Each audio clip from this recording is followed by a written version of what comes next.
Is Majorette gone, or did it just quietly disappear from your local toy aisle? Many collectors assume the brand faded away, overtaken by louder names and flashier releases. But the truth is far more interesting, and it challenges what most Diecast fans think they know. Majorette has been around longer than many people realize. Starting in France during the 1960s, when Diecast cars were becoming a global obsession. Back then, Majorette wasn't just another brand. It was a serious competitor, known for suspension systems, opening parts, and realistic proportions. For years, it stood shoulder to shoulder with the biggest names in the hobby. As time passed, the Diecast market shifted dramatically. Hot Wheels leaned into fantasy designs and high-speed tracks, while Matchbox doubled down on realism and playsets.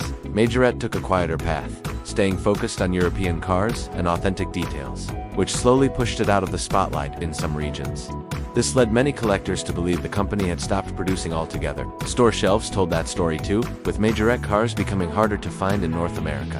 When a brand vanishes from your everyday view, it's easy to assume it vanished completely. But Majorette never actually shut down. Instead, it changed hands and changed strategy, becoming part of the Diecast Group, a major European toy company. That move kept the brand alive, even when its presence became more regional and less global. Production didn't stop. It simply moved and modernized. Manufacturing shifted to Asia like most major Diecast brands, allowing Majorette to stay competitive on cost while improving consistency. The cars continued to roll off production lines, even while many collectors weren't paying attention. In recent years, something interesting started happening. Majorette began reintroducing itself with updated packaging, refreshed branding, and new product lines aimed directly at adult collectors. Premium series, licensed models, and better paint quality quietly brought the brand back into serious conversations. These newer releases focus heavily on realism. Accurate wheel designs, detailed interiors, factory-correct colors, and officially licensed vehicles became a priority again. Instead of chasing fantasy racers, Majorette leaned into authenticity as its main identity. Another major difference is scale consistency. Majorette stayed close to true scale proportions, which appeals strongly to collectors who display rather than race their cars. This choice may limit mass-market appeal, but it builds loyalty among enthusiasts. Distribution is still uneven, and that fuels confusion about whether the brand still exists. In Europe, Majorette is widely available in toy stores and online retailers. In other regions, availability depends heavily on imports and specialty sellers. Social media and online marketplaces also changed the game. Collectors who once thought Majorette was gone are now discovering new releases through unboxings, reviews, and collector forums. The brand's presence feels smaller, but it's actually more focused.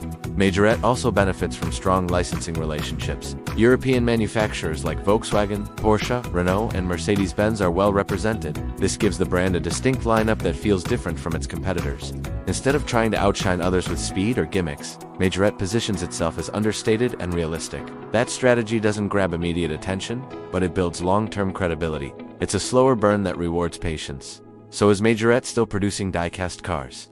Absolutely yes, and not just in limited quantities or nostalgia runs. The company is actively releasing new models every year, refining its approach rather than reinventing itself. The misconception comes from visibility, not reality. When a brand steps away from aggressive marketing, it can feel like it disappeared. In Majorette's case, it simply chose a different lane. For collectors who value detail over hype, Majorette is arguably stronger now than it was decades ago.